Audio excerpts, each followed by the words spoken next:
Mare, may discount daw sa kuryente. Aming member consumer owners, narinig niyo na ba ang balita? May diskwento daw sa kuryente. Ano ba ito? At sino-sino ang pwedeng mag-avail nito? Ano ang Republic Act 11552? Ito ay batas kung saan in-extend ang validity at in-enhance ang implementation ng lifeline rate o diskwento na ibinibigay sa mga marginalized end users na kumukonsumo lamang ng hindi hihigit 20 kWh kada buwan. Sa kasalukuyan, ito ang discount na nakukuha ng ating marginalized end users. 0 to 10 kWh, 25%, 11 to 20 kWh, 5%. Sino-sino ang pwedeng makadiscount? Marginalized end users na hindi kumikita ng sapat ayon sa pamantayan ng Philippine Statistics Authority. Beneficiaries ng Pantawid Pamilyang Pilipino Program, pasok sa pamantayan na ilalabas ng ERC. Sino-sino naman ang disqualified?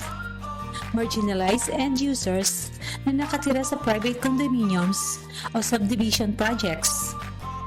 Mga nag-a-avail ng net metering services, mga end users na hindi beneficiary ng PORPIS o hindi qualified sa pamantayan ng ERC, mga nahuling lumalabag sa Republic Act 7832 o Anti-Theft Rates of Electricity and Theft of Electric Transmission Lines Materials Act of 1994. Ano ang mga requirements para maka-avail ng lifeline rate?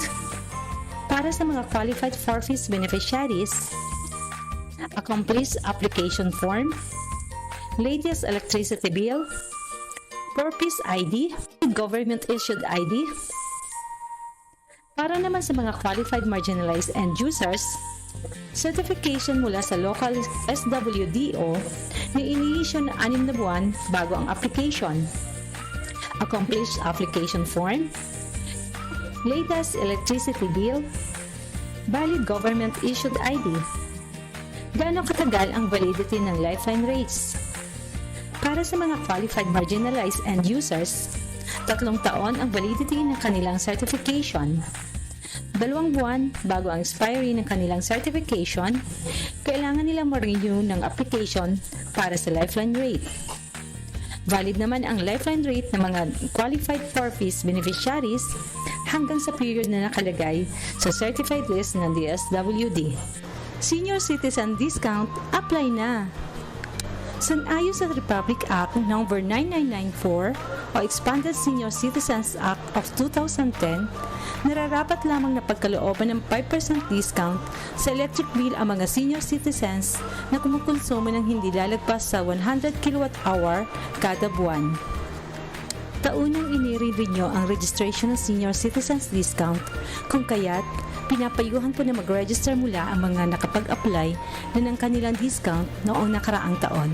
Magpasa lamang kayo ng mga sumusunod na requirements sa pinakamalapit na opisina ng Meralco sa inyong bayan.